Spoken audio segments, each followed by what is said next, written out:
శివశంకర్ గారు, ఈ డైలాగ్ గురించి చెప్పండి. కూటమిలో జనసేన పాత్ర చాలా పరిమితం అని చెప్పి మీకు విమర్శలు వస్తూనే ఉన్నాయి. అది నిజమేనా? జనసేన పరిమితం అయిపోయిందా? జనసేనలో ఉన్న నాయకులు సంతృప్తిగా లేరా? అమ్మ, భారతదేశ రాజకీయాల్లో అన్ని రాష్ట్రాల్లో గమనిస్తున్నారు ఆంధ్రప్రదేశ్.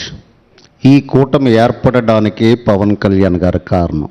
ఈ కూటమి ఏర్పాటు చేయడంలో పవన్ కళ్యాణ్ గారు కీలకమైన పాత్ర పోషించారు.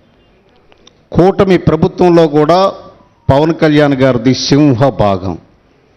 అందులో ఏమాత్రం సందేహం లేదు. మీ ద్వారా ఈ రాష్ట్ర ప్రజలందరికీ తెలియజేస్తారు. శివశంకర్ గారు, కూటమిలో కీలక పాత్ర పోషించారంటున్నారు. పవన్ కళ్యాణ్ కూడా చాలా సందర్భాల్లో నేను ఢిల్లీ పెద్దలతో తిట్లు కూడా కాయాల్సి వచ్చిందని ఓపెన్గా మాట్లాడారు. ఆయనది సింహభాగం అంటున్నారు. కానీ సీట్ల కేటాయింపులో మీది సింహభాగం అని ఒప్పుకుంటారా? ఇంత పోరాటాలు చేసి, ఇన్ని ఉద్యమాలు చేసి 21 అసెంబ్లీ సీట్లు, 2 ఎంపీలు దక్కించుకోవడం అనేది సమర్థించుకుంటారా? ఖచ్చితంగా. అది సింహభాగం ఎలా అవుతుంది? సింహభాగం అంటే ఇక్కడ అర్థం ఏమిటి అంటే, వ్యవస్థ ఏర్పాటులో కీలకమైన పాత్ర ఎవరు పోషించారు అన్నది నెంబర్ 1. నాయకుడికి ఒక వ్యూహం ఉంటుంది. సో ఆ వ్యూహాలన్నీ కూడా మేము బయటికి చెప్పలేనివి.